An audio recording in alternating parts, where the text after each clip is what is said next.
Bones and Bobbins podcast is now on Patreon. Huzzah! Would you like access to bonus episodes, digital extras, exclusive merch, and more? Join us in the Curiosity Shop at patreon.com/Bones and Bobbins. Your generous support helps make the show happen and will also earn you our very eternal gratitude and entry into our private Patreon-only Facebook group. Which is delightful. It really is. It's where all of the creepy, crafty, really nice, Yes. all of those things happen. And you get photos of my random cemetery findings and things I find on TikTok when I have insomnia at 3:30 in the morning. Which is really quite useful. Something that you sent me, I actually used, what was it? Oh, the insomnia acupuncture. There you go. Yes. Or acupressure, Yes. I guess. Yes. That's funny. I try. Oh, yeah, and you also get our extra Patreon episodes because you know you want some dispatches from the Curiosity Shop. And there's like over 50 of them, or 50. There's a lot. There is a lot. I believe there are exactly 50 of them. Yes. Uh-huh. See? Well, there will be 51 after next week. Yes. I know because it's the 11th episode of the third season. Anyway. That join makes us. sense only to me. Yes. Join us. I would promise it will be less weird, but no. No. We'll be more weird. Yep. I embrace our weird. Indeed. And on that note,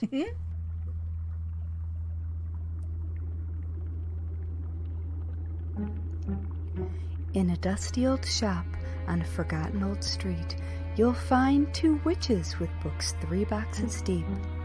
Next to rusty old needles and faded red thread, you'll come in for yarn, but leave with pigments instead. Whether poisons or patterns, we're always discreet, where creepy and crafty and morbidity meet. Welcome to the Bones and Bobbins podcast. Hello, morbid makers. We are your slightly creepy, Mildly disconcerting. somewhat sinister, Delightfully discomposed. opaquely odd, Narrowly morbid. marvelously misanthropic hosts. And this is Bones and Bobbins, Season 3, Episode 11, Our Bodies Are Clothes. Also, our bodies? Our clothes? The emphasis could really go anywhere. The areas, they become a little concerning. Indeed. I'm Haley from Red Handled Scissors and the Very Serious Crafts podcast. And I'm Natalie from Uber Dark Designs, an official true crime creative. Ooh. So, you've had a hell of a week. Again? Seriously. Okay, so I will say this. Number one, this is the first time in months that I am not on some form of antibiotic while recording. I am... Holy shit. Right? No antibiotics today. I feel like we should put that on the calendar. Right? And most of the clusterfuckery, I'd say like 99.9% of it, not my doing. I can't think of any of it that you're is, doing at the moment. Neither can I, but, I'm always willing to accept responsibility, so I throw that point one in there. There is some Lifetime movie / Hallmark mystery shit going on that is family adjacent because it involves the ex-husband and that family. So it obviously affects my children. It's fucking chaos is what it is. It's banana pants. But it doesn't, but it's not my fault. Like it's one of those things that, It's still No, playing you out. have absolutely nothing to do with it. There's still chapters being added to this story, so once it all comes out, perhaps you'll get a story time. Right now, in the midst of all of it, they came back from a fairly decent stretch there, where they went to help because they have to move, which is never fun. But No, they're that moving. sucks. Their dad's moving, and his wife. So they went over to the pack, and eldest is leaving for college in 2.5 weeks. So they went. Holy shit! Yeah, it stings a bit. So they went to pack the room and everything. But yeah, so they came home with lice. And I'm like, it's not even school season. Like, I never had lice as a kid. No, So, me neither. like, Let's knock on all the things. knocking. I'm gonna set on heaven's door and just busted out some, metal. But yeah, so Hey. whew. So it's been crazy pants, but I have a vast amount of cold brew in my system and hope in my heart. So I'm a little feisty today, probably because of the cold brew, but I don't know. The topic just got me feisty too. So Yeah, I understand. So how are you? Oh, I don't know. I did know, and I wrote it down. No, I don't know. Now I remember.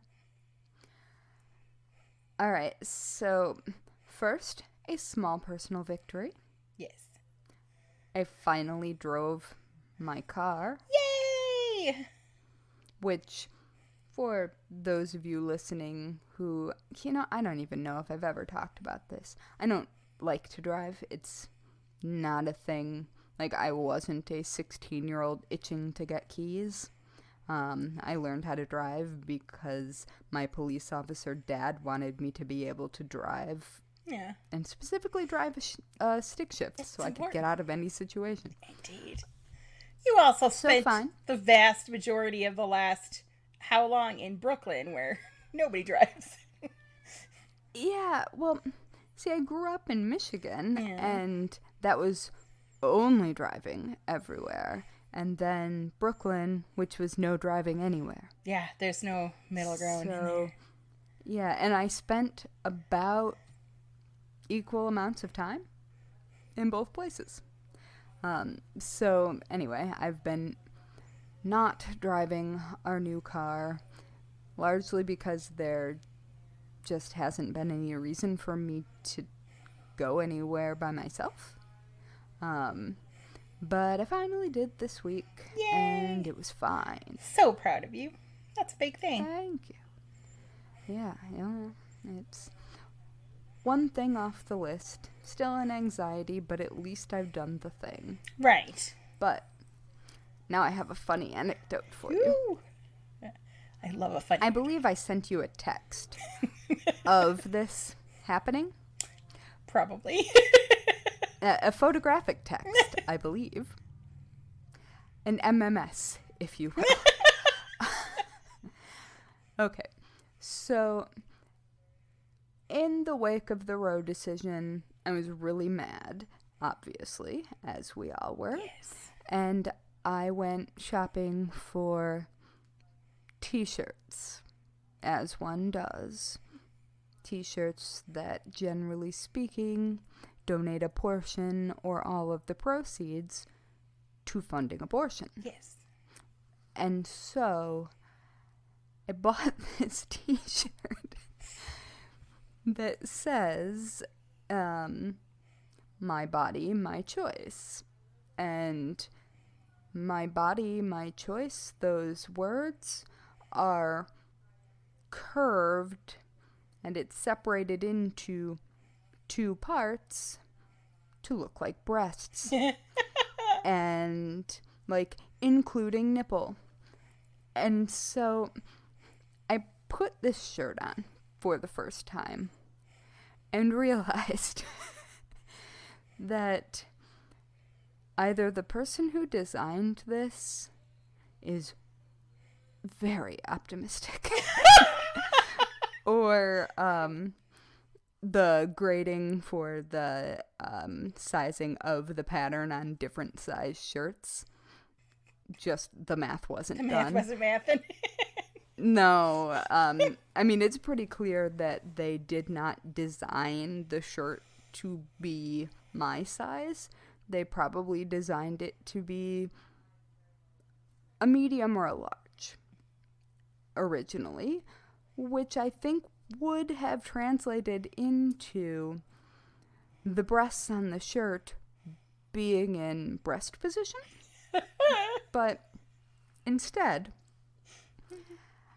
I have what looks like breasts coming off of my collarbone. And like, oh dear. I'm turning 40. You're like, I wish my shit was this perky. I remember being 16 and being embarrassed by how perky my boobs were because they looked weird in tank tops. Mm-hmm. I mean, they looked weird to me. I'm sure they looked fine. But this was more or less the location of where those were at the time. Oh, how very dare them. Oh my gosh.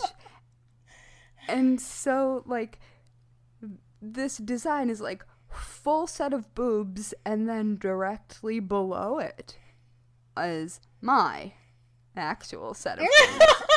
And it's so hilariously awkward that I can't decide whether it's so funny that I'm just gonna wear it, or whether it's so weird that I can't wear it.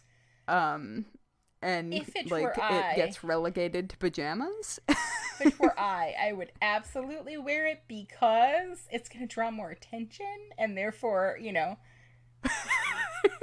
And what is somebody gonna say? Your boobs are crooked, or your boobs are too high up, or like, holy shit, your tits hang low. I think that's what they would say. Given, and I mean, my boobs have absolutely succumbed to the siren song of gravity, but not that much. She's like, I'm not tucking them in my pants yet, so we... No, it's fine. Like, they're a couple inches lower than they were. Don't care. I think they're fine. I mean, that's a tough graphic to work with. You know what I mean? Because our bodies are so very, very, very drastically different. But laid out on a screen, yeah, you would notice. I wonder if it was like a print on demand that they went with, so that I think it was. So then actually. the position would be the same no matter the sizage. Whereas if they like screen printed them or worked with like a local printer, then it probably would have been. But yeah, it sounds like it was pretty. It wasn't good. Oh, bless them. A for effort. Like, it was from a small business, and I am totally not going to call them out, and I absolutely left them a good review on Etsy, and... That's amazing. Yep. So every time I see it, and...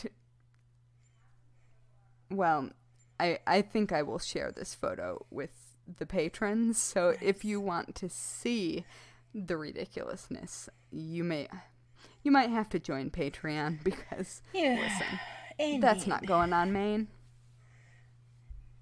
It's just not. Yeah, totally understandable. It would look funny on my grid. It would throw off my aesthetics. I mean, it looks like udders. Multiple rows. Oh, dear. Ooh. I mean, I guess I moved to Vermont, where the public transportation is literally buses painted like cows. So, that'll maybe I'm just blending in. Embracing your new roots. Something like that. Excuse me. Anyway, so that's where I'm at. Nice.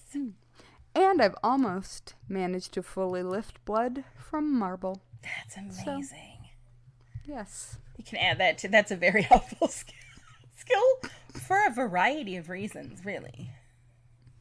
Yes, friends, if you too ever need to lift blood from a marble tabletop, let me know.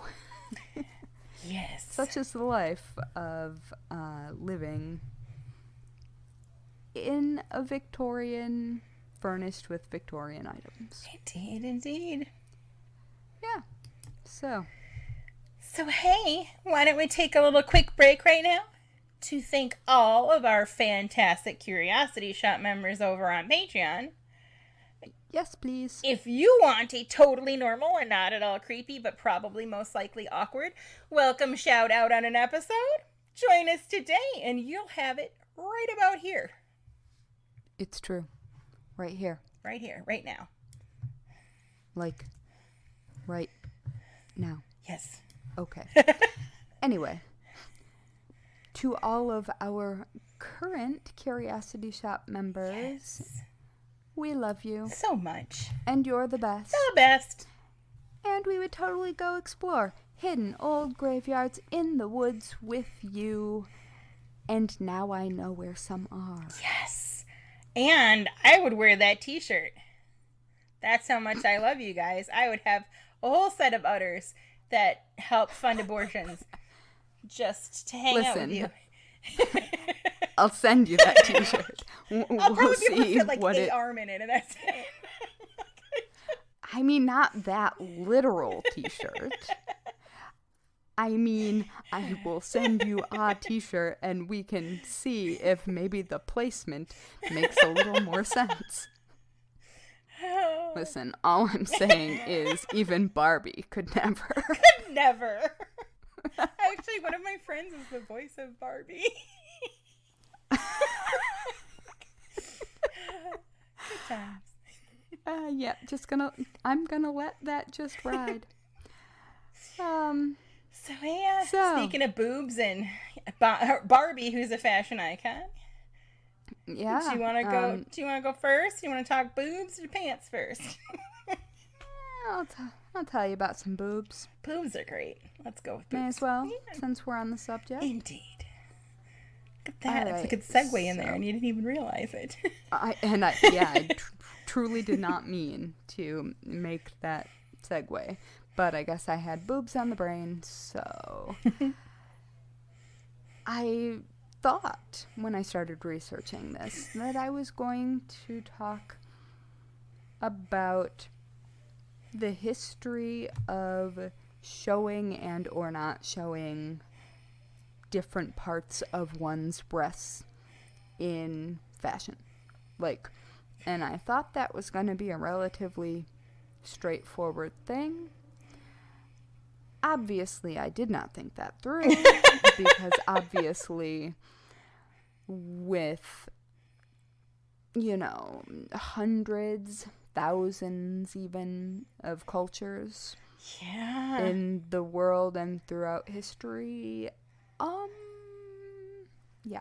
So you can see where that might not have made sense.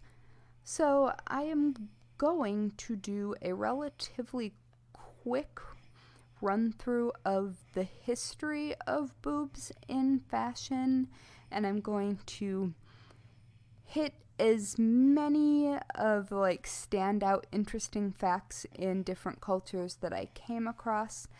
This is not a definitive description of how boobs work in fashion because honestly you could write a doctoral thesis on a section of that subject. And so I just basically picked out some interesting bits that I thought were interesting and also have some make me bristle, some make me want to yell hell yeah and give someone a high five. Nice. There's a lot going on there. And nobody agrees on what's going on there. And so this is kind of pulled from the history of cleavage on Wikipedia, and then an article on Racked, and an article in Elle, and oh gosh, some Medium writing. Like, there are Refinery 29. It's a whole collection. Oh, and Harper's Bazaar, which has a photo of my new historical internet girlfriend. Ooh. Wearing Yves Saint Laurent. Yves Saint Laurent is in mine as well. Yes. Well, I'm not actually going to talk about the designs. It's just that whatever collection that was, she was just rocking it.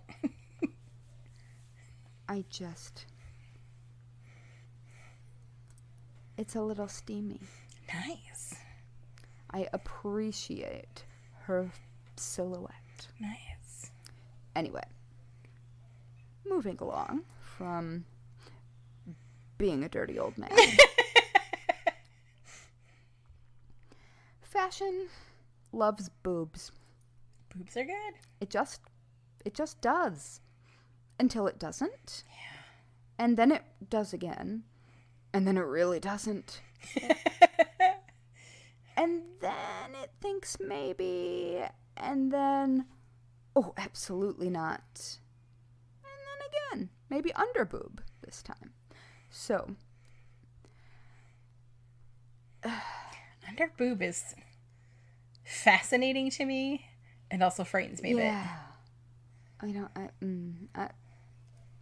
I think that under boob is a thing that might have been interesting to me when my boobs were a couple inches higher. Right.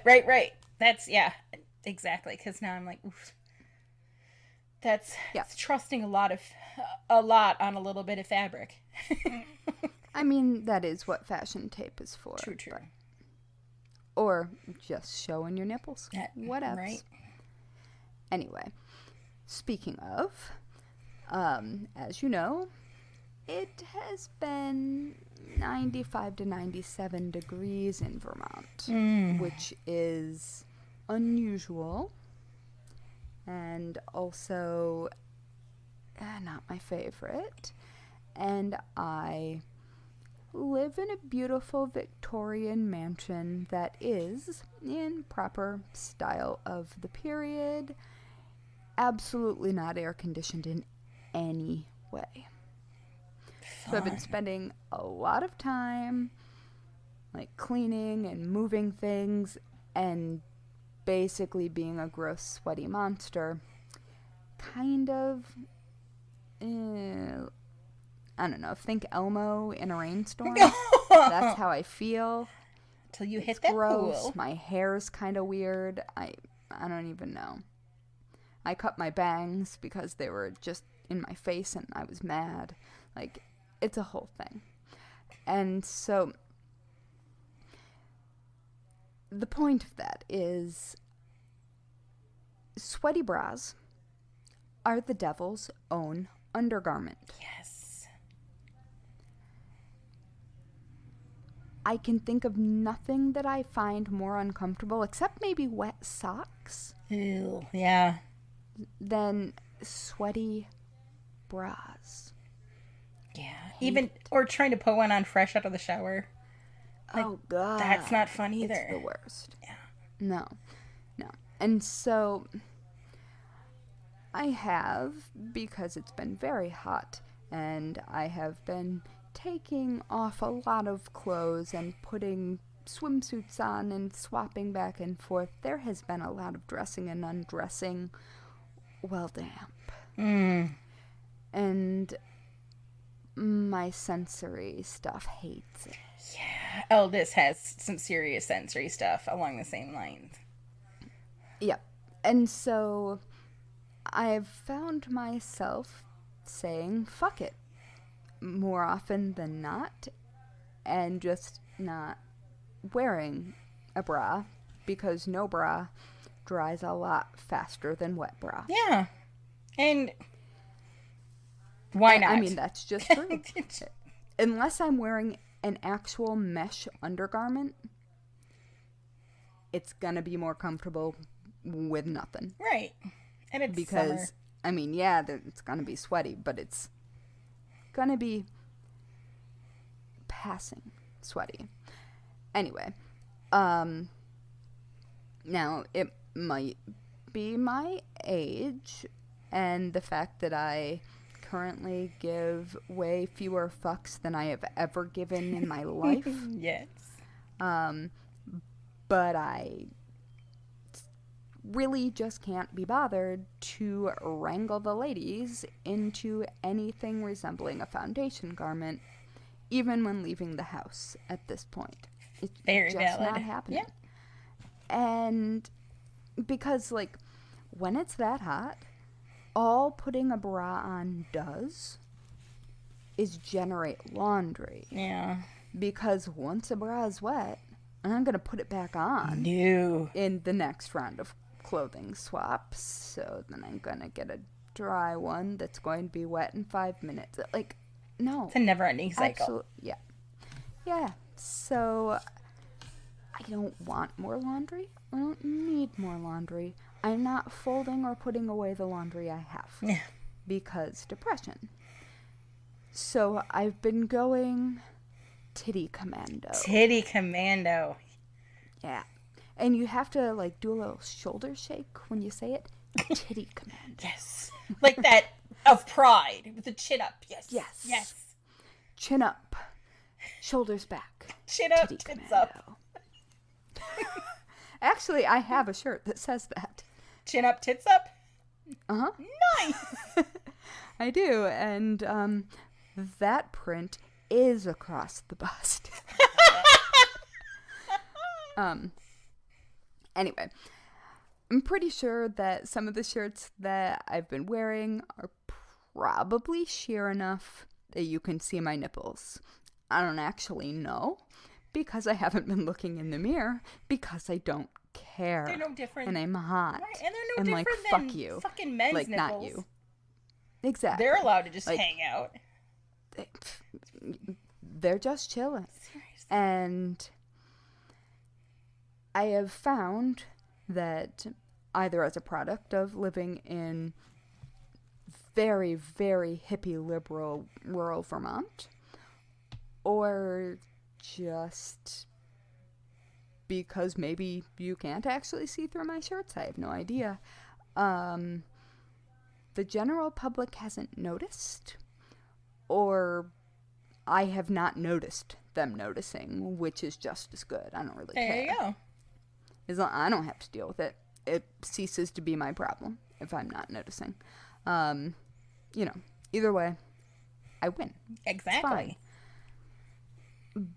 But I'm also kind of wondering if the whole visible nipple no bra fashion cycle has come back around again. And I think it maybe has. It's like the 1970s, and it's like, crocheted halter top, tank top without bra whole thing. Like, that was super common. Peekaboo nipple. Yeah. And the 1990s involved a lot of sheer shirts and Kate Moss. Yes. Yeah. And so I think that, like, the whole wearing your t-shirt or tank top without a bra thing has come back, although I don't know for sure because I no longer live in New York City and therefore am unaware of what is currently in style, which is very weird because I didn't notice that I knew when I lived there, but now I for sure know that I don't know. That's stuff that seeps into your subconscious. Yeah. And I guess, I don't know, it seems to be back. So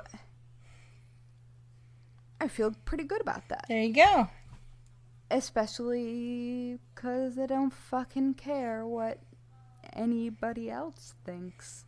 And because it isn't male gaze centric for me. But it will not shock you to know that, like, the history of baring one's breasts or not has often been subject to the rules of the male gaze because patriarchy. Fucking patriarchy. But there were also a surprisingly large amount of times throughout history where it's been fine. But then many sources would argue that it wasn't fine. It becomes a tangle of bullshit. People are so fucking fickle. Well, also religion. Yeah, that's true. I mean, it's probably a direct it's a correlation to the rise and fall of certain sects. Yes. all of them. Both. Above. So I should say that largely what I'm going to talk about is upper class history, because rich people are the people who wrote the history, and that's where most of the actual source records lie. Right. And I mean, every once in a while the general public jumps in, but starting, you know, at the very beginning of humanity, showing off or highlighting breasts with clothing happened. And I would imagine that it's been happening about as long as garments of any kind have existed. Yeah. Because people do that. And one of the earliest examples that I saw of specifically cleavage display came from 2600 BCE. Woo. Yeah, that is, 2,500 years before the birth of Christ, if you are going by that.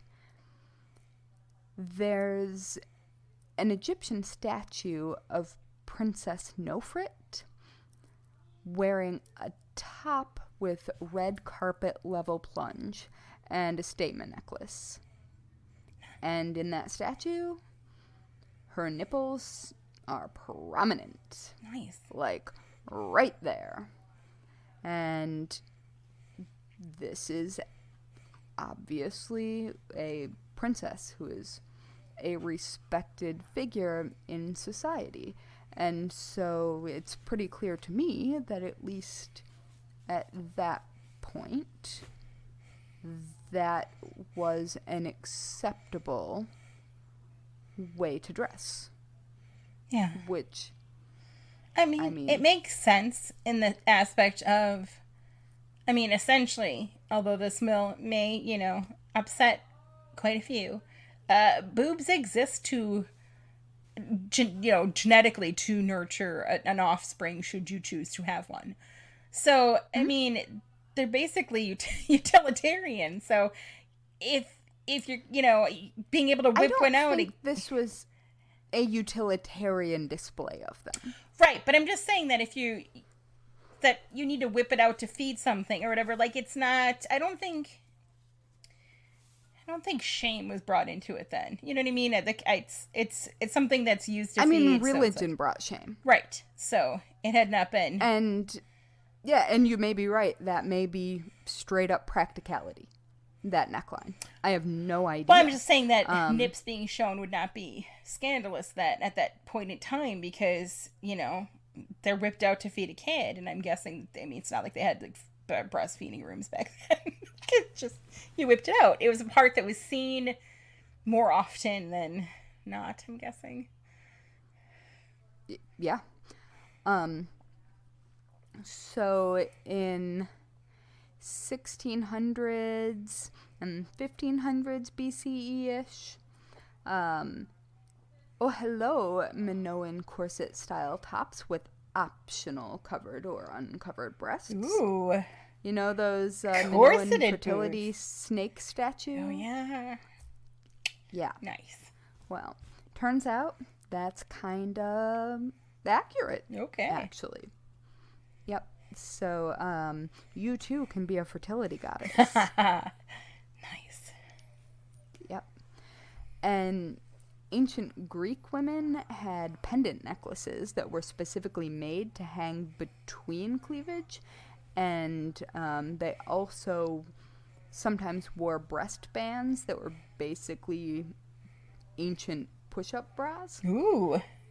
And apparently, legend has it that Hera wore one of these with a bunch of spangly things to try to distract Zeus from the Trojan War.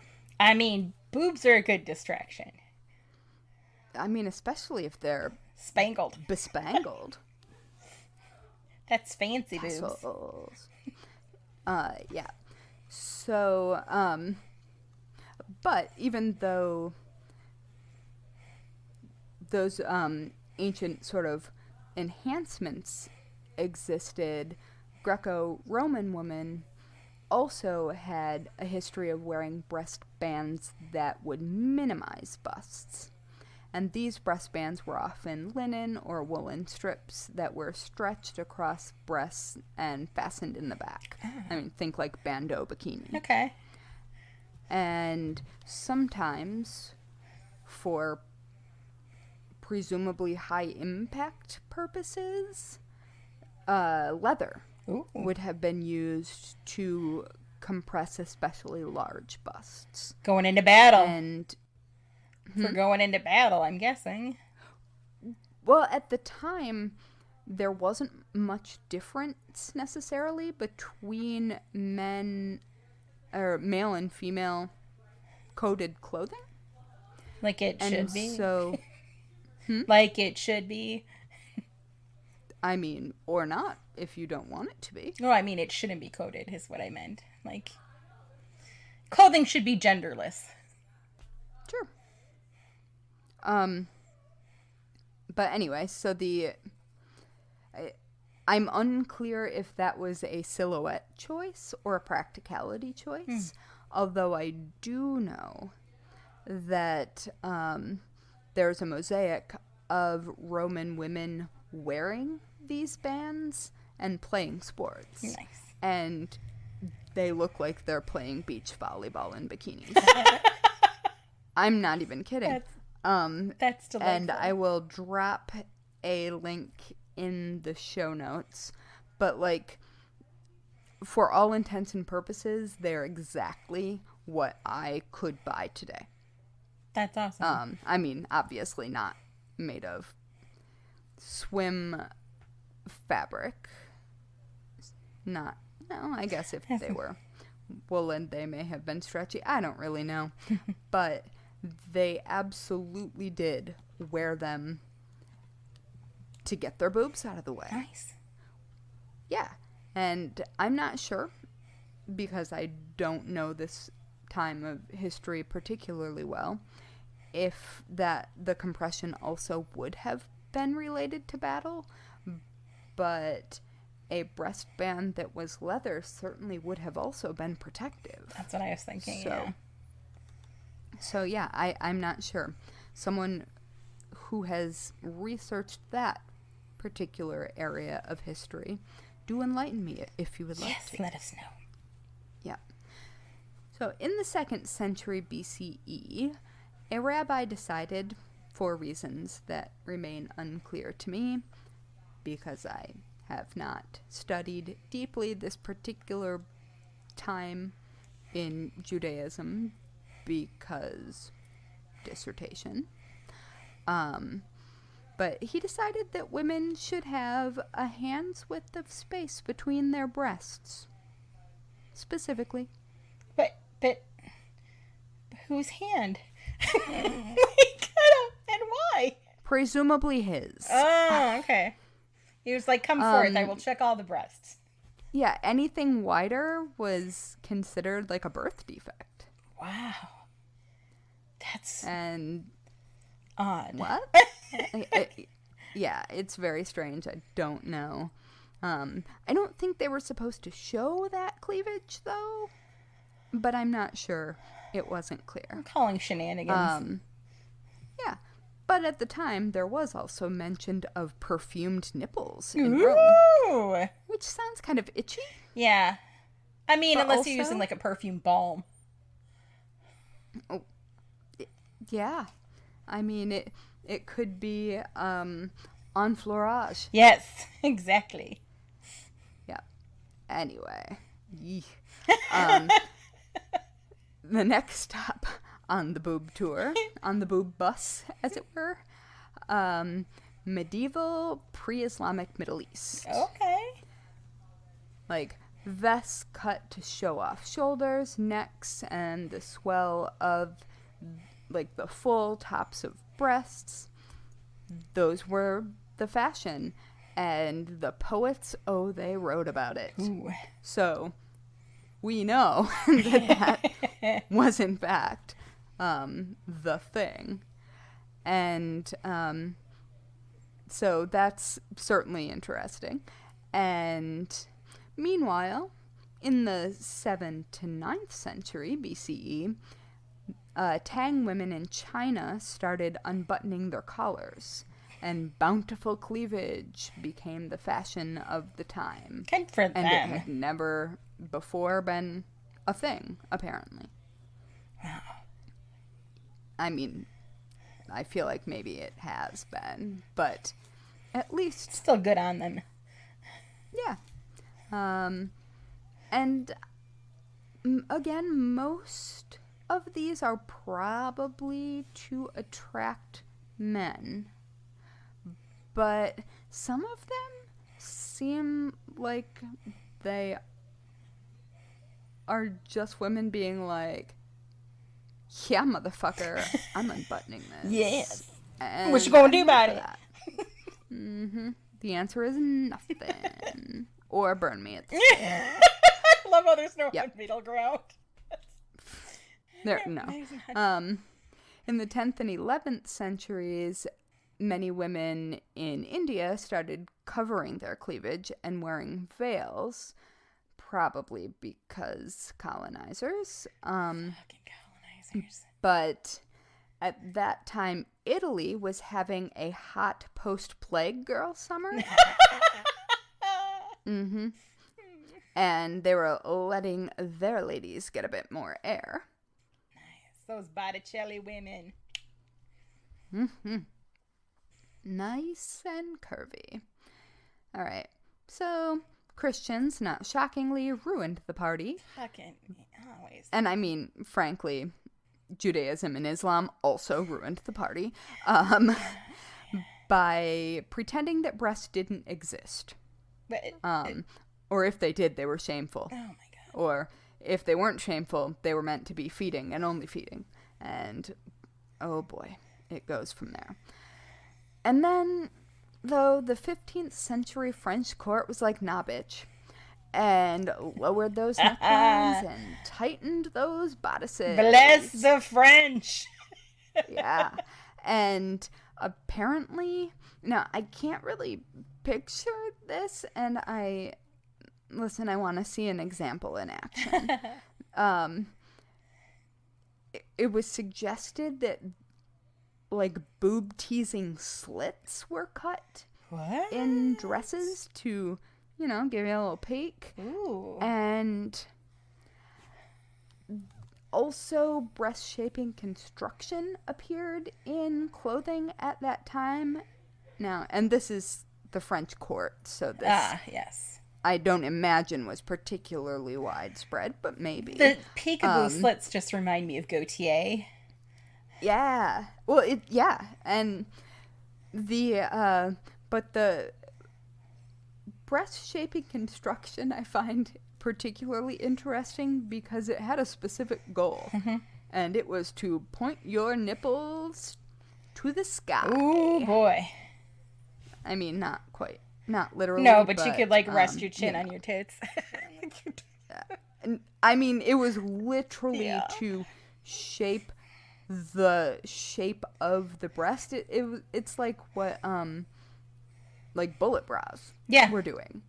Like, just completely making that shape unrealistic for 95% of humans with boobs. So, my favorite response to this is the French Catholic Church calling cleavage the gates of hell. What? Which, that just makes it significantly more awesome. Right. Let's be honest. Like, come on. And then the French court carried on with the boob viewing until Agnes Sorel, Charles VII's mistress, like, you know, the official mistress, wore a dress with a neckline so low and square that her breasts were entirely bare. Oof. Like, we're talking like picture frame around. No. Only the bottom, I guess. Is this when they were rouging their nipples? Is this the rouging of the nipple era? Yes. I mean, I think that was a little bit later when it was just, you know, the peak of the areola. Gotcha. Which the color of your areola is supposed to be the same color as, like, the perfect nude lipstick for you. I found that on the TikToks. All right, hold on. I did the same thing. I was like, I don't know. I mean, I guess they're the same color as my lips. Why would I wear a nude lipstick? Right? I don't understand. Whatever. Yep. So, I mean, Ms. Sorel sounds like a real fun lady. I don't know anything about her. She may have been awful. I just know about her boobs. And, like, that's fun. It is fun. And she started a trend. And during this time, I guess this must have been the time rouged nipples, because cosmetics were definitely being applied to enhance the bust. And I was thinking when I read that it was like the drawing of like veins. Or like contouring but I such. think that was later. Yeah. Anyway.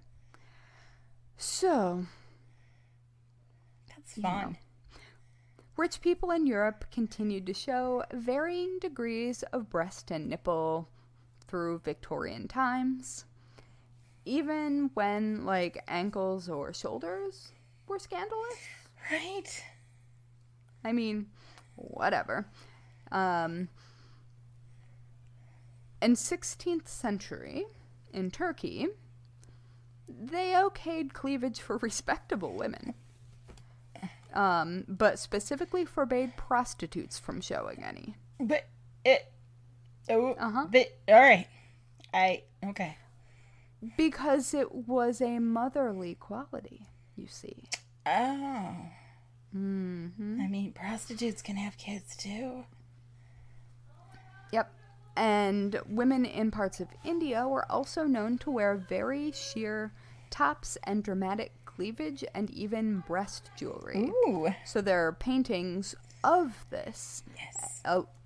Including bedecked boobs, and they're really cool. And different parts of India and also other indigenous groups in that general area were more and less modest at different times. Okay. Well, I guess modest is very much a Judeo-Christian concept, I think. Right. But anyway, they showed more or less throughout different time periods and weren't necessarily the same from place to place. But the Spanish conquistadors ushered in higher necklines and shoulder coverings, which especially impacted the dress of indigenous peoples in the areas where they were. They just ruined all the fucking party, man. Yeah. Colonization's so gross. I mean, yes. 16th century Europe, at that time, also. I mean, you know, Yeah. 16th century was a long time. Century is a good amount of time for trends to come and go. Europe decided that cleavage was for all classes of people. Rightfully so. And, yeah. And so, like, you know, that's where you get the unlaced tops and ample bosoms of Ren fairs. Yes. The beer wenches with breasts aplenty. I mean, beer wenches were a slightly different Bavarian thing. But not part of what I'm going to talk about. No. And Henrietta Maria, who was then the Queen of England, married to Charles I before he was beheaded, wore a mask costume that showed both breasts. Yep. So her face looks covered, but her boobs were out? Probably. That's even more fun. Because if somebody identifies her based on her boobs, you know there's something there. Yeah, although a painting of her in the outfit, I believe, does not contain a mask. And so, like, this is MASQUE. Ah, okay. And so it could mean masquerade, like wearing a domino mask and nobody knows who anybody is, masquerade. There's a movie like that. Or could just be a costume party. Gotcha. So I honestly don't know. I just know that her tits were out. Yep. And so, 17th century. Oh, hi, Jack. Jesus. Where did you come from? All right. 17th century, off-the-shoulder necklines became super dramatic. And then, and this was like Elizabethan England. So then, ruffs. And then high necklines and ruffs rose to popularity in Spain. And then, like, the very titty-tastic displays of, like, Medici-era Italy also started to adopt some high necklines and shit. I would have hated that. High necklines with a ruffle? Ugh. Right? Yeah. Not excited. All right. And here is where I'm going to take a short break to say that though these things were all true, they all have little asterisks. They all have caveats. Yeah. Because only certain people could get away with this behavior. Only certain people were allowed the freedom to do that, or were pressured by society to do that, because it could go in either direction.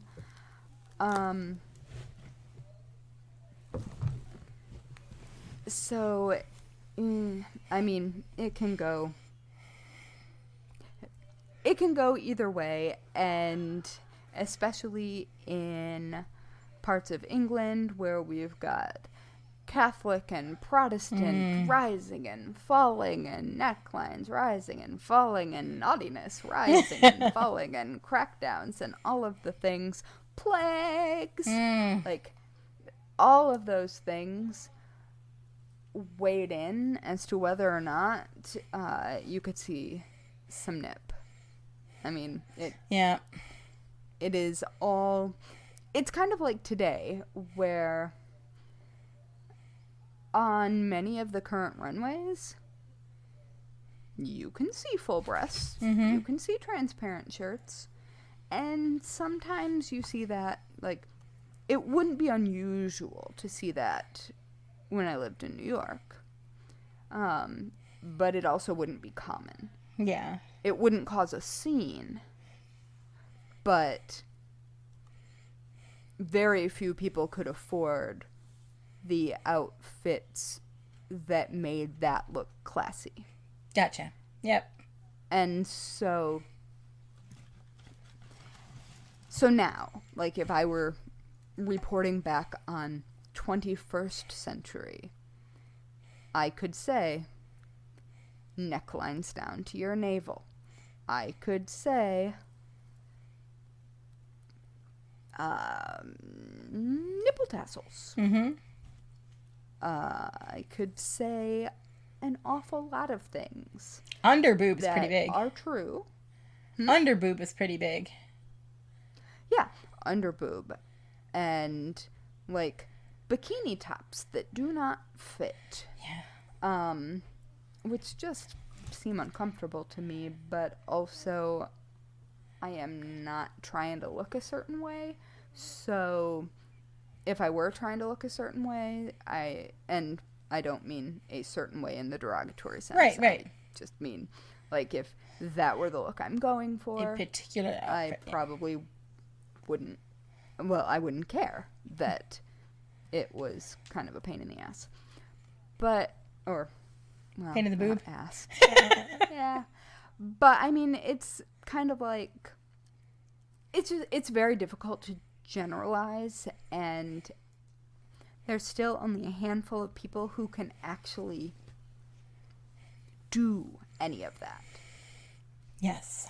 By the time you get to the 18th century and the English-speaking world specifically was wearing, you know, those real low necklines with the boobs that are, like, overflowing out of the top that look kind of uncomfortable. You kind of have 4 boobs. Yes.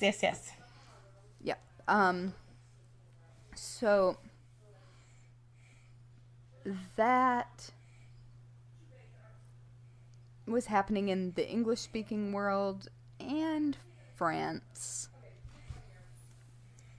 But it wasn't really happening that dramatically, usually. Generally speaking, like, the dresses might have been cut that low. I mean, they certainly were historically cut that low. Yeah. But they often were accessorized in some way. Okay. And, like, had a little ruffle in there, a little lace in there. So you didn't always see the thing that was being hinted at by the cut of the dress. Though the accessories, generally speaking, were quite transparent. Gotcha. They were still, like, you know, blurring out part of a photo. Right. It was that leaving something to the imagination, yet pointing you to where it was. Yep. I mean, like, wrapping it up like a gift. We're talking bows. We're talking ribbons. There are things called tuckers, which honestly isn't that actually a piece of drag queen underwear? I was going to say. Like, pretty sure, but I think we're talking about on top, not down there. I assume. There was a little bit of lace. There were some jackets and some shrugs and some scarves. Like, Whispers. yeah, exactly. And that existed because it was cold sometimes. Yeah. And also the sun exists. Yes, yes, indeed. And so you might be wearing a dress of that cut, but you probably either would never ever just wear it fully exposed, or you would only do so at like a ball or something where you could prevent your boobs from flapping on out. I would gather it in certain company as well.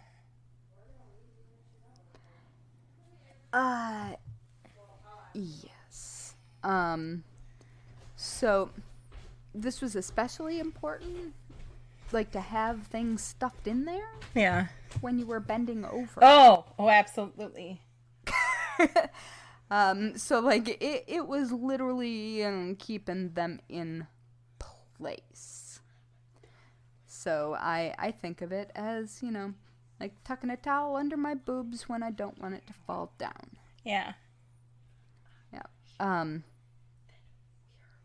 So though there are a lot of like paintings and stuff of that time where people are wearing extremely daring pieces of clothing, that wasn't really day-to-day life, although those items of clothing for sure did exist. That makes sense. And yeah.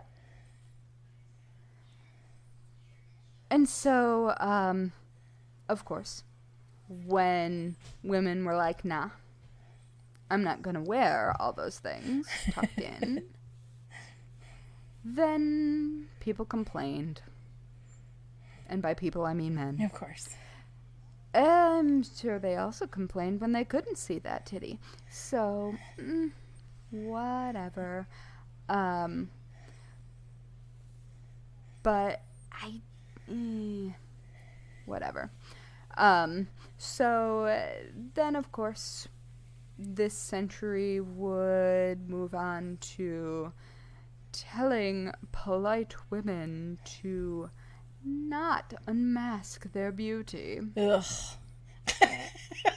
Fuck you. Right?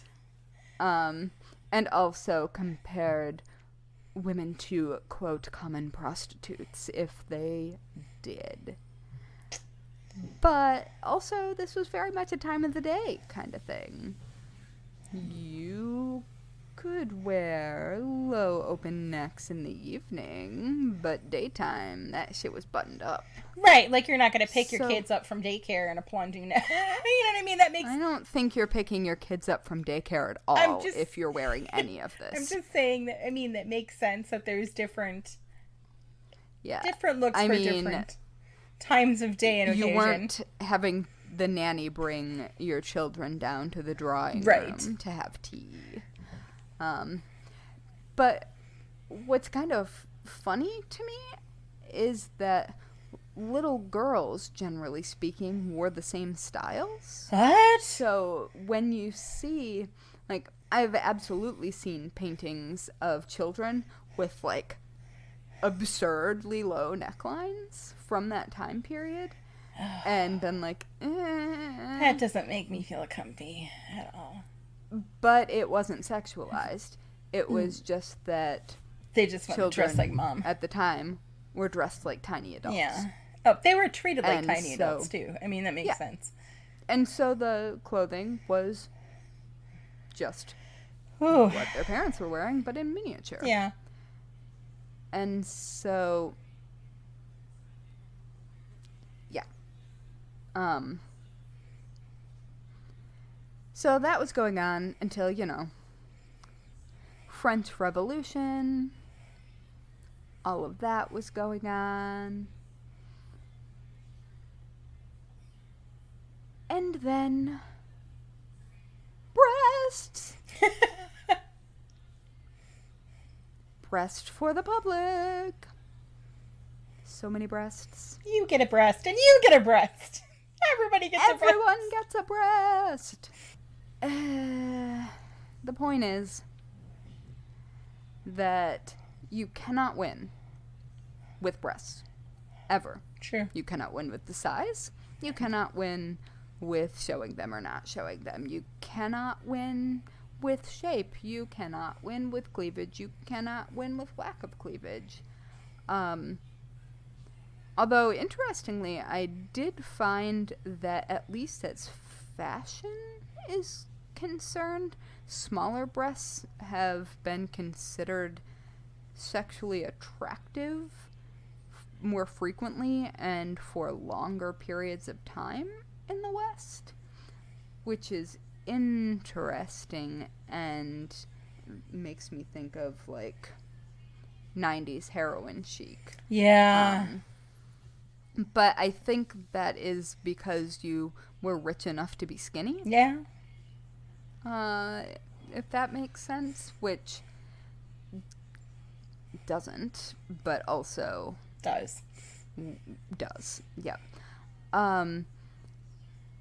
And larger breasts have often been considered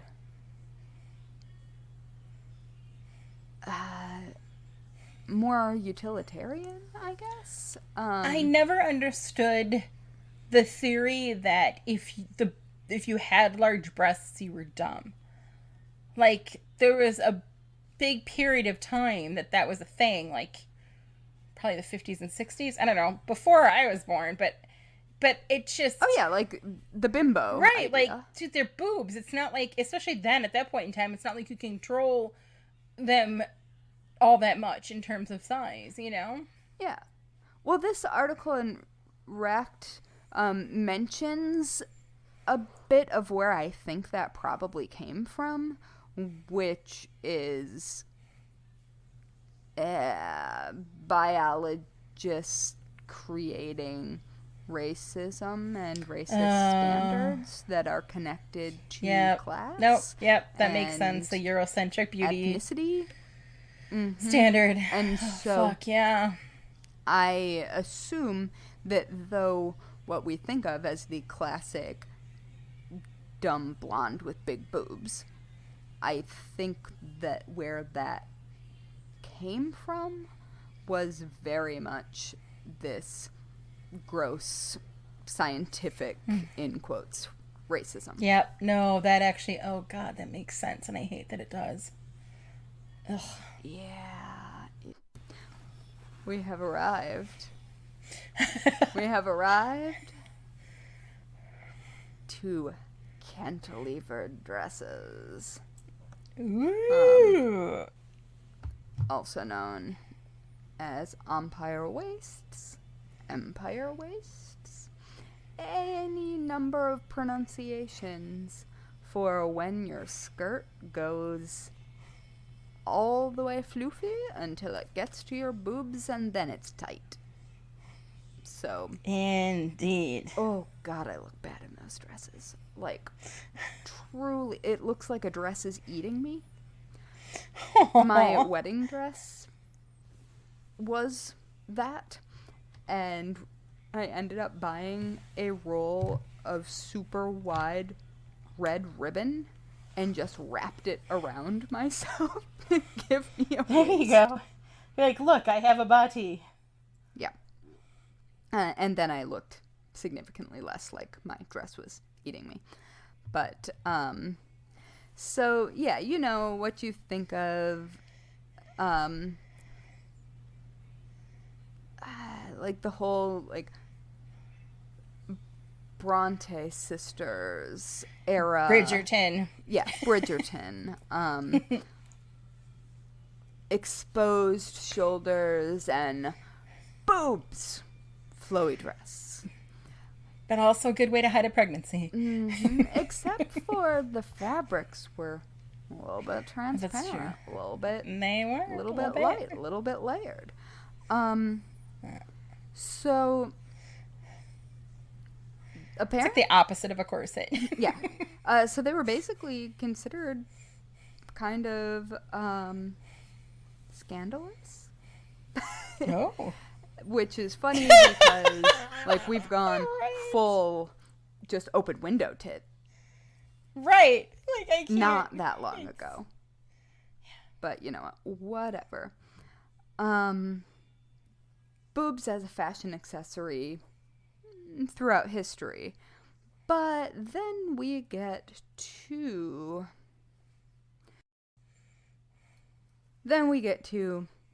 showing any breasts being only sexual, only erotic. That has to be the thing. And we get mad about it instead of, like, yeah, that was always true. Like, duh. Why do you think evening gowns were cut like that? But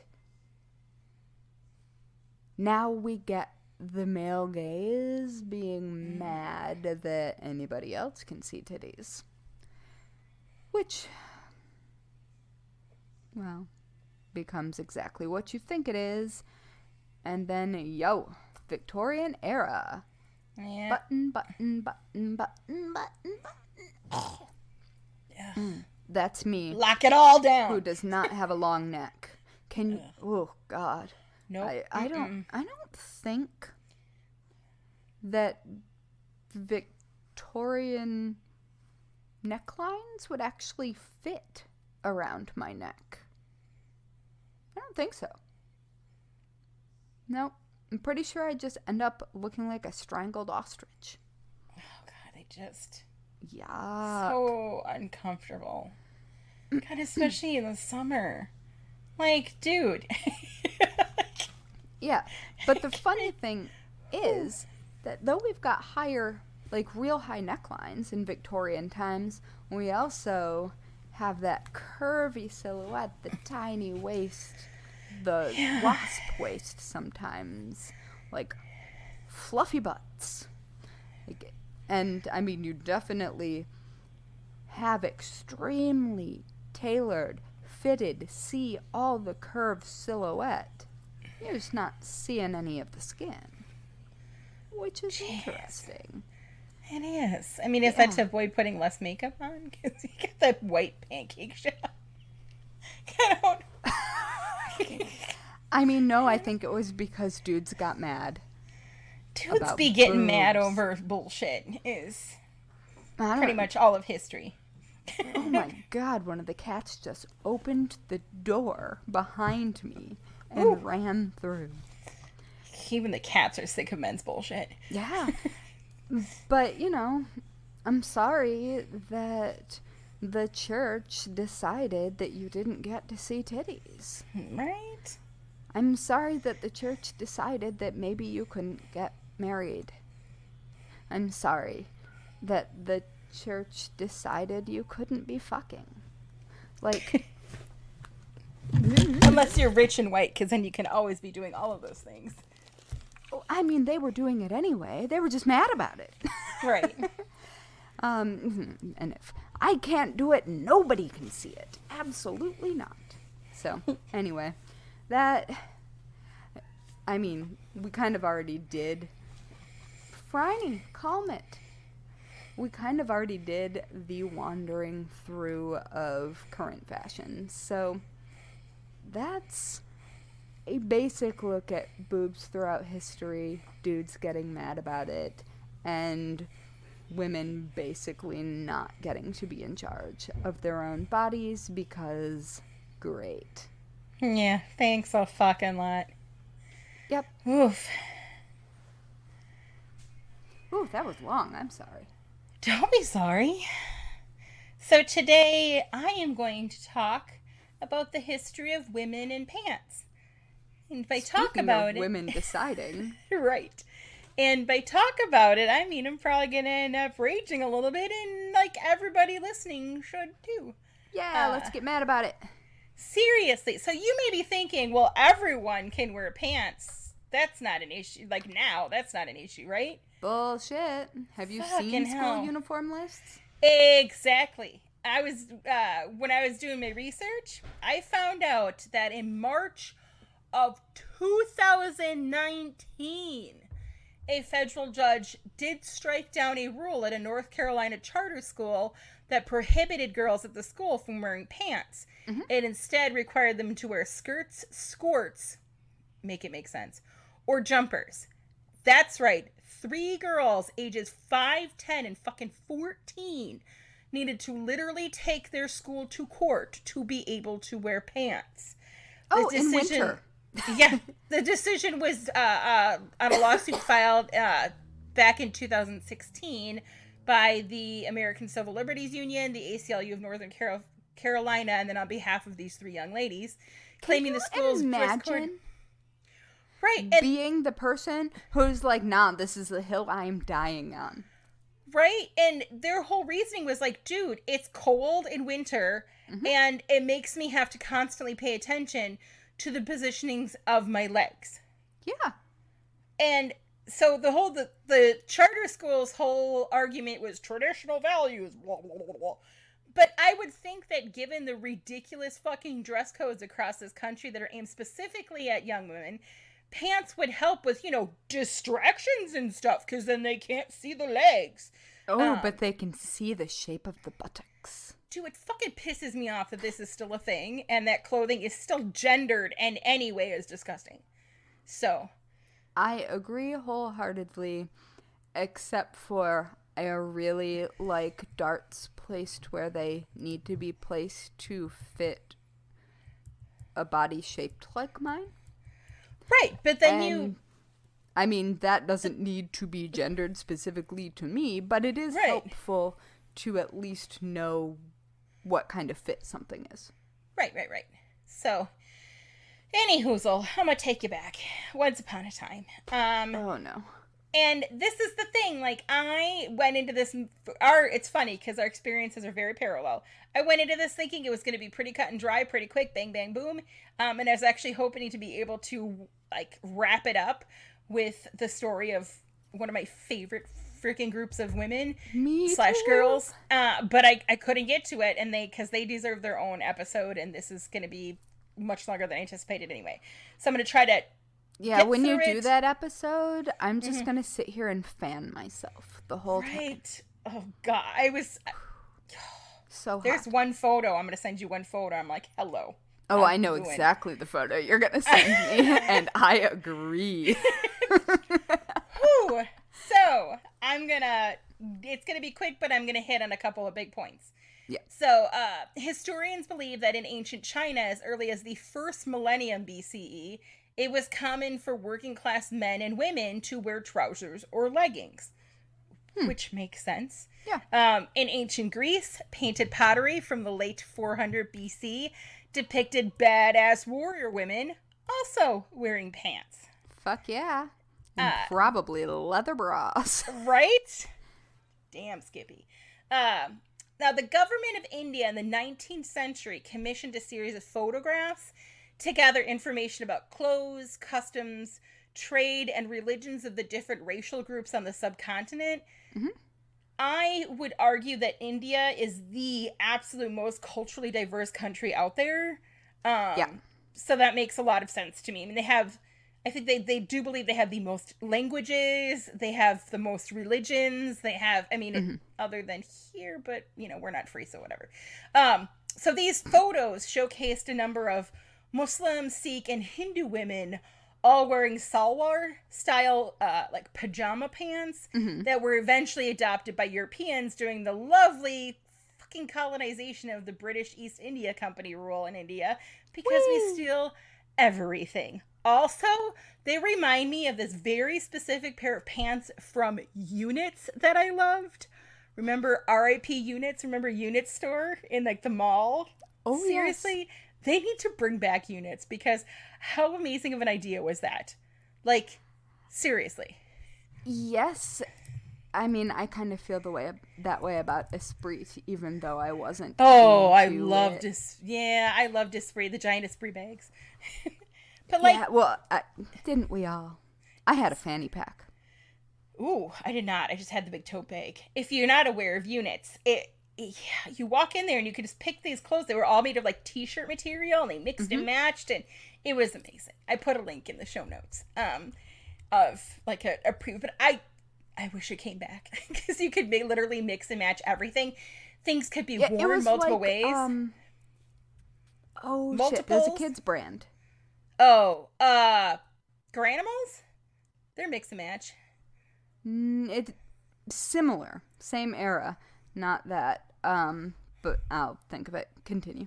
But they're amazing.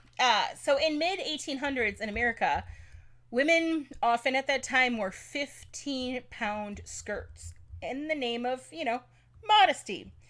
And according to historian Anne-Marie Strassel, they must have had glutes of fucking steel. Right? I can't even imagine. But according to historian Anne-Marie Strassel, women complained of overheating, impaired breathing, and then sweeping along the filthy streets and tripping over stairs, crushed organs from the whaleboning stays and laced corsets, and getting caught in factory machinery. By 1950, Amalia That's certainly Bloom, a hazard. Right? Now, by 1850, Amalia Bloomer, a women's rights activist and the first woman to own, operate, and edit a newspaper for women, or at all, a newspaper at all, and it was geared towards women, popularized what is known now as the bloomer pant, which are loose trousers that are gathered at the ankles, like I hate to use the term harem trousers, but that's what they're known as in like the Middle East and Central Asia. Yep. Again, very similar to the unit pants that I liked. But I want to make it clear that Amalia did not create the women's clothing reform style known as bloomers. Her name just became associated with because of her early and strong advocacy. So, that's interesting. And here's where things got like very interesting and very hard to not spiral out in different rabbit holes. While the early feminists were absolutely not fucking intersectional at all, I think it's important to note that even though Amelia, I don't know why I keep calling her Amelia clearly appropriated the style, she was also very clear that she did not invent it. So that gets points for me. In fact, there was 2 incidents that kind of merged to make her take hold of and popularize this now like iconic outfit. Yeah. Now, as I just mentioned, women were done with the fashion of the time. They're like, this is some bullshit. And when men started to take note of it, mainly doctors worried that the outfits might cause health problems for pregnant mothers. Yeah. And then the press started mocking the style with cartoons showing like assorted garbage getting caught up in like these women's sweeping skirts. Then things started to maybe change a little bit, and an editor of the Seneca County Courier had an idea. Maybe women could avoid the discomfort and dangers of their attire by switching to the, quote, Turkish pantaloons and a skirt reaching a little below the knee. The editorial, written in February of 1851 by a man who had previously opposed the women's suffrage movement and the 1848 Seneca Falls Convention, drew the attention of Amelia. And at the same exact time, Amelia's neighbor, suffragist Elizabeth Cady Stanton, received a visit from her cousin Elizabeth Smith Miller, who was wearing the very outfit that Bloomer had just saw in the press. Alternately called Turkish trousers or pantaloons. Now, I have to again mention now that there are some publications out there that claim that Elizabeth Smith Miller invented this outfit, which she did not. And again, it's fucking appropriated. It's not, she didn't create it herself. Even if she had it commissioned, it is not an outfit that she designed herself. It has existed. But Stanton loved the style and made herself up in like the same way that, that it had been worn when she saw it. Bloomer wasn't far behind, and feeling like it was her duty to do so,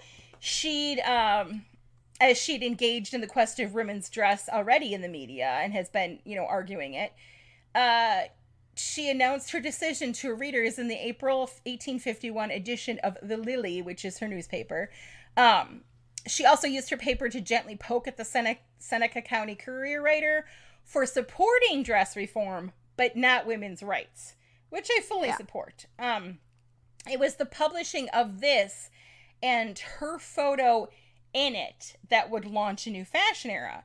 It was also around this time that the corset was being chucked. So shit fucking took off.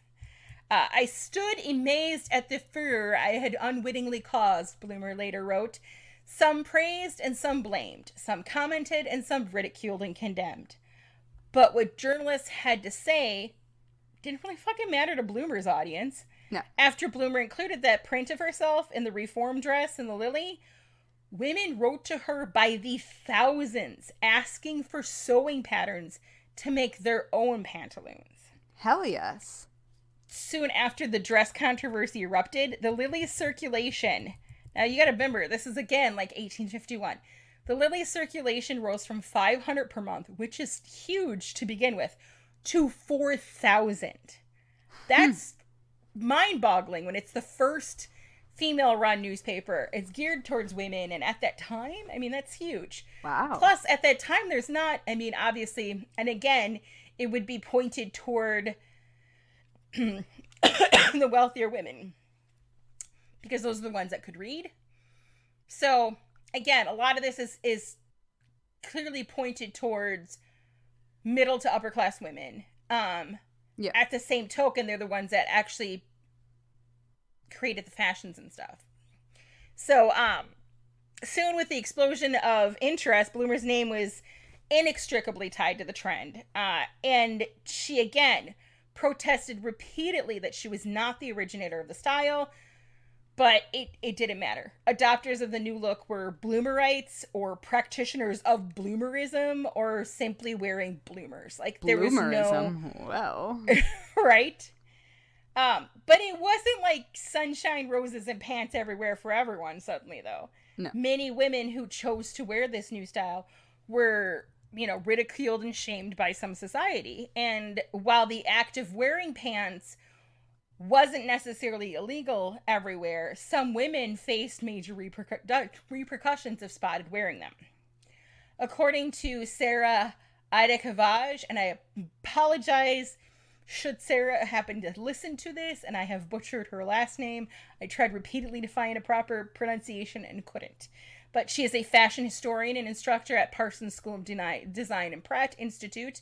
And she told HuffPost, for example, newspapers reported that women wearing the infamous bloomer costume of the 1850s were arrested in New York City. Right? The reason for their arrest was attributed to them doing indecent acts. That's bunny quotes in there. Indecent acts. Instead of being based on wearing the actual garment, she added, in other words, the garment itself wasn't necessarily seen as breaking the law, but it was assumed that any woman who wore them was probably up to no good and should be arrested anyway. Yeah, right? Thank you. That's wonderful. I mean, they probably were up to no good. I mean, still. And looking good doing it. So I'd eventually actually like to do a deeper dive on Amelia and this whole fuckery, but we're moving onward through history. This way of dressing was becoming known as rational clothing, and would get a big boost from a somewhat unexpected craze. At the end of the 19th century, for just like a few years, bicycles were all the rage. And the cycling craze got millions of Americans moving in a new way, and especially women. It offered them a mode of like a means to transport on their own. Right. It didn't have to rely on a car or a man. It also represented women moving away from like the restrictive domestic spaces and the restrictive clothing. And again, I should note it's millions of white Americans and white women. Yes. Only accessible to the middle class and the wealthy. Mm-hmm. This would show the harsh divide amongst race and class. Bicycles were the beginning of that because they had to, I mean, it's a whole episode on its own, I'm sure, at some point. But basically, if you had the means to, it's like having bus stops in only upper class neighborhoods. So somebody who has to work at a factory has to live near that factory, and the kind of person that works at a factory is going to be considered a certain type of person, and then I mean, that's more of those how the subway works. Right. Which is so sad that it still does. Right. And bicycles were the start of that. So while women's bicycles were actually designed to be able to be properly used while wearing dresses, pants were much easier, and they pulled ahead in acceptance then. Culottes, trouser skirts, and harem pants were all kind of children of the same movement.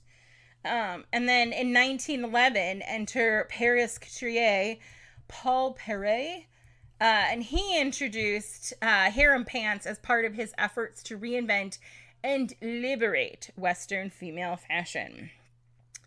His contemporary Wait, a man Chanel, wanting to liberate Western female fashion?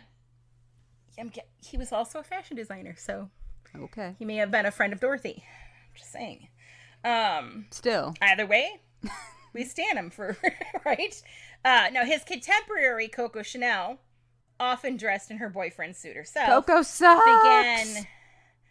Began designing pants for women to wear during horseback riding. And for information on why Coco sucks, you can check out our season 2 episode 23 titled From Mary Sachs to Coco Sucks. Enter World War I. And this was the point where no one could really discriminate or mock women in pants, because the war had caused many women to have to take up the roles that were traditionally for men, and that meant pants, coveralls, things like that. Pants still had not reached the norm post-World War II, though. Enter the 1930s, and the goddesses Marlene Dietrich and Katharine Hepburn. Oh, yes, please. Who began wearing pants and suits pantsuits on a regular basis and looking so fucking good doing it. Amazing. And again, this would help push pants more into the spotlight, because even though, obviously they're Hollywood royalty, but people who were poor had access to movies too, so they would be able to see that. And it helped push pants into the spot. But even though pants were becoming more acceptable as casual attire, it still wasn't acceptable for the average woman to wear them as an everyday staple. Right. Women were still punished for wearing pants in certain settings. For example, Cassidy Zachary, who is a fashion historian and co-host of the Dressed podcast. Oh yeah, I listened to that. Pointed to kindergarten teacher Helen Hulick in an interview with HuffPost. In 1938, Hulick went to court to testify as a witness in a burglary case. She wore slacks for the occasion, prompting the judge to send her home and order her to return on another date wearing a dress. Hulick was quoted in the November 10th, 1938 Los Angeles Times saying, "You tell the judge I will stand on my rights. If he orders me to change into a dress, I won't do it. I like slacks. They're comfortable. Listen, I've worn slacks since I was 15. I don't own a dress except for a formal. If he wants me to appear in a formal gown, all right. But I'm going to come back in slacks, and if he puts me in jail, I hope it will help to free women forever of anti-slackism." Anti-slackism. She returned on 2 separate that says anti-slackism. Right? Yes. With, the circle and yes. Through it. She returned on 2 separate occasions wearing her pants, which eventually led to a 5-day jail sentence. A higher court, though, overturned the contempt citation, clearing the way for women's slacks in the court of law. Honestly, Helen's one of us. I maybe fucking love her. So because of a kindergarten teacher, it's now legal for women to wear pants in a court. Love it. So World War II began, and once again, women were thrust into jobs that were considered, quote, men's work, and overall and pants were everywhere. And the clothing needed to be comfortable and functional and not get caught in, factory machine parts. And you would think that would finally put an end to the whole pants stigma. Oh, God, no. But no. After the war, the era of Christian Dior's new look would cause pants to lose some ground. And we've talked about his new look before, but it included cinched waists and a full skirt silhouette. And I love that silhouette. It's very lovely. Dior's inspiration at the time was he wanted women to look like flowers. It wasn't constricting. It didn't have a corset.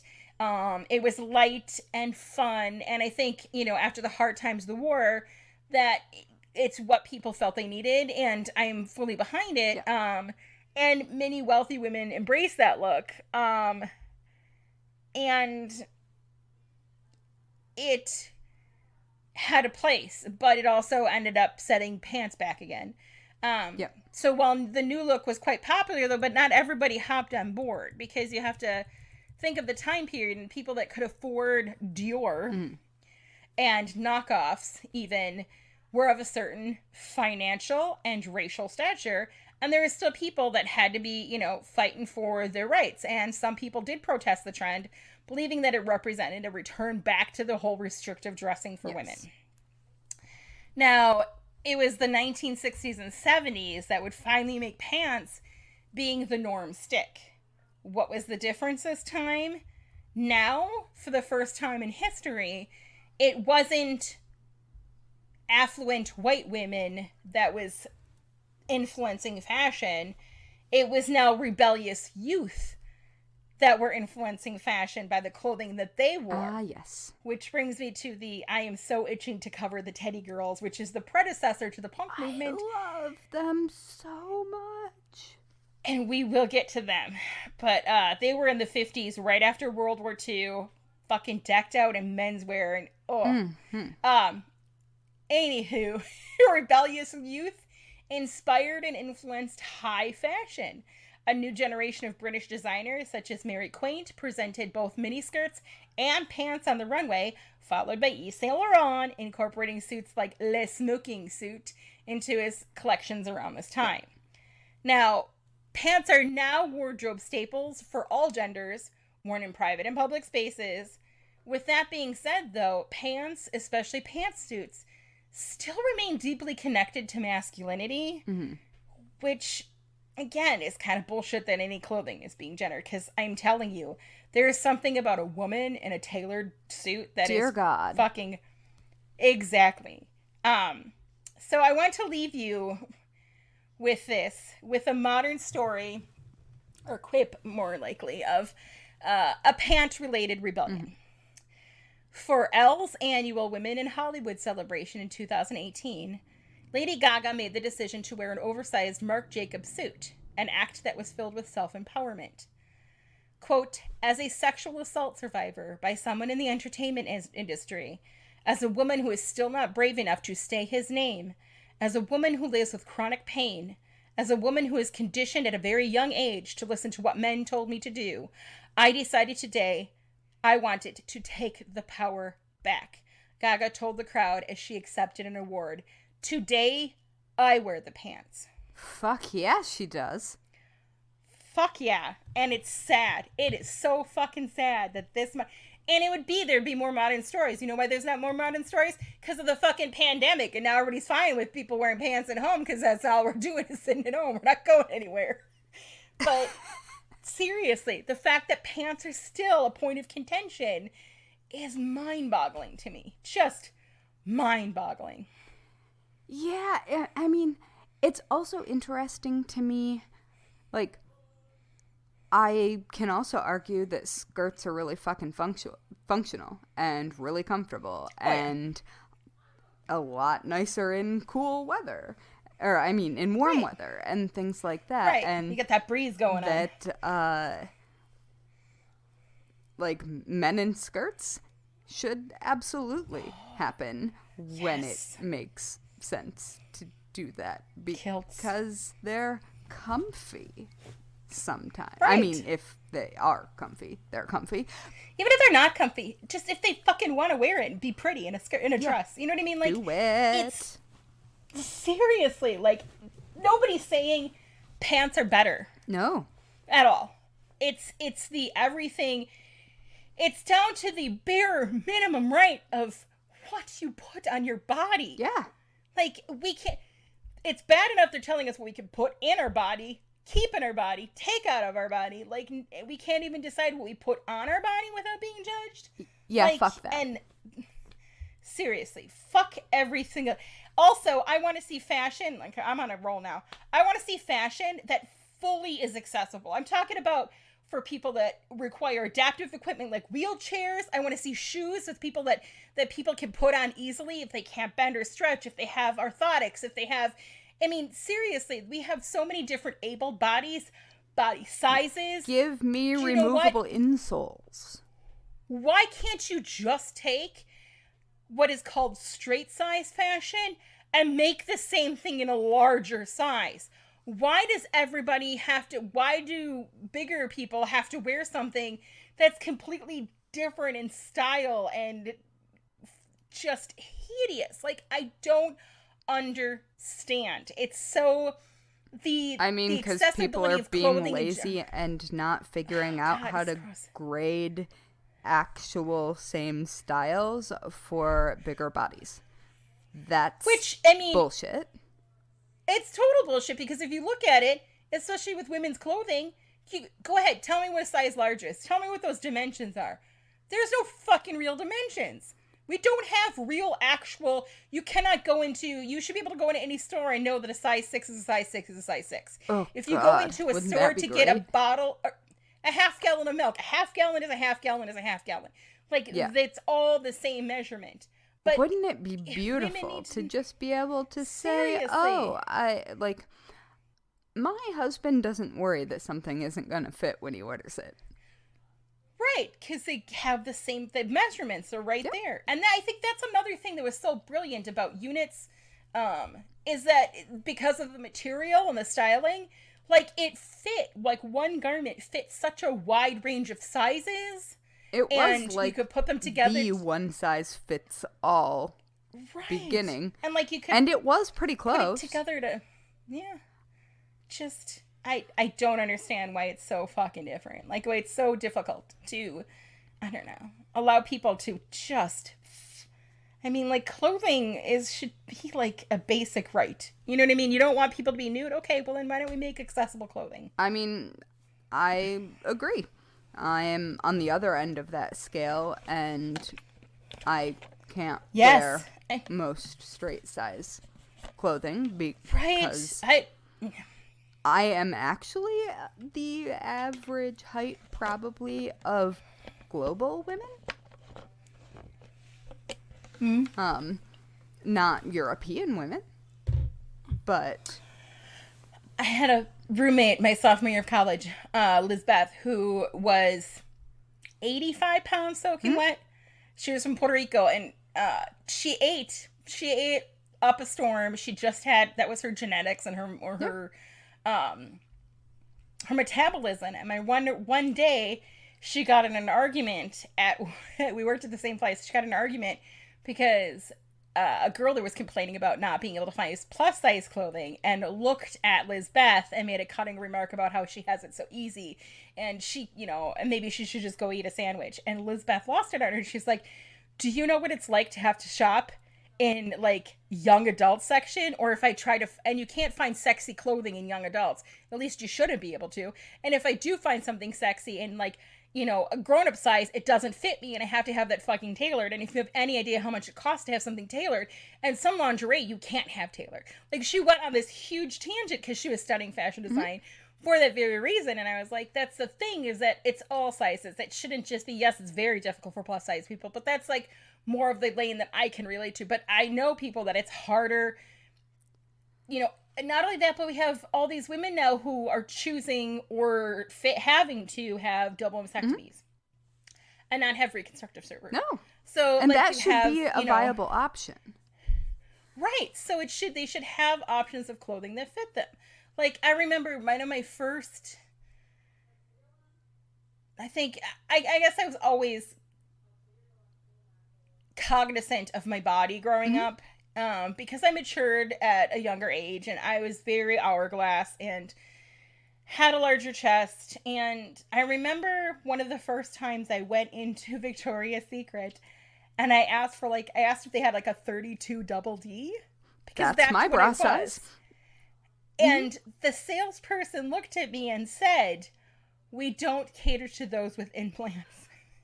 And I was mortified. I was like, it's just my body. I'm like, also, implants are valid. Like, I was, as a teenager, I was like, just so confused because I'm like, but I that's just want what my to body know, is. Like, you know, the Victoria's Secret Angels, and I think that there's a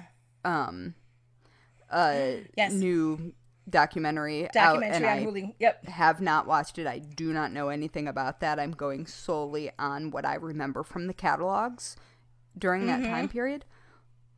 What size did they wear? Because I'm pretty sure it's the same size that I do. But you can't get it in the store.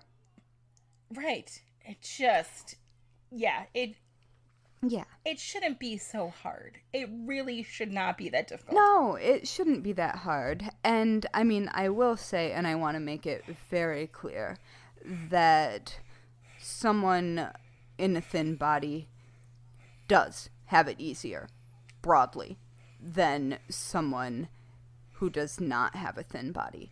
Because, like, even though it's hard for me to find clothes, it's still, like, I don't have to deal with a lot of the social related issues that, like, it's a pain in the ass for me to find clothes. It's not a pain in the ass for me to exist in society. And that is, like, orders of magnitude different, in my opinion. Like, I can whine about clothes, but my daily existence out in the world is not the same experience. Right, but it's still valid. You know what I mean? Sure, it is. And the pole of privilege. I mean, you still have, still. I'm several rungs up on the privilege pole, and I think it's really important to say that because it's not, like, me not being able to find clothes isn't the same as the lack of real, fashionable, cute. I mean, I personally think that that having a separate plus size clothing section makes 0 sense to me. That's what I loved when Old Navy briefly made everything in their store available in all gamuts of size up to plus size. Yeah. Like, yeah, but it's gone now. And I mean, well, we could talk all day about the business reasons versus the social reasons versus a whole world of nonsense. But when it comes down to it, market share, like, I don't have the normal body size and shape. And people who are like me but grown-up size don't have the average body shape. Like, the money's on the table. Make clothing to fit most people. Right. Like, it's bullshit, but it's not rocket science. I mean, and it's not rocket science. That's just it. I mean, in the same way that, like, I'm looking for specific, like, cuts with narrow shoulders and things like that. Those are the same things that exist in all body sizes. Like, figure out dart placement. It's not hard. Right. You're just figuring out that you can have the same silhouette at any size. Yes. You absolutely can. And for the love of God, show all, like, if you are a brand that has inclusive sizing, show it on all body shapes. Thank you. Because thank you. I want to know what it's going to look like on me. Right. And so does everyone else. Right. Anyway. Isn't that tough? Yeah. Whew. Oh. Told you there was going to be raging and I was a little bit feisty. We're going to get mad about it. But it really is true. Like, it's a basic human need. Very basic. and really stupid for it to not be reality based. Right. Like, I mean, I understand if you're doing fashion as art and right. specifically curating a look that drapes a certain way on a runway, on like certain angles of certain kinds of bodies. But like that's an art project. Right, that's not the actual norm. No, it's not. That's not daily life. That's an art project, and an art project that's really cool, and right, like awesome, all for it. You do amazing things in the medium of fabric or whatever the hell else you decide to attach to a body, but let's be reality based here. Right? We're getting ready to leave. Yeah. Which brings us oh no. to the weekly worst way to die. So do you have one? I do. But I don't remember what it was. Oh. You know what? I also did not get to the thing that I wanted to talk about because it was awesome. Oh no. Because there just were too many other things.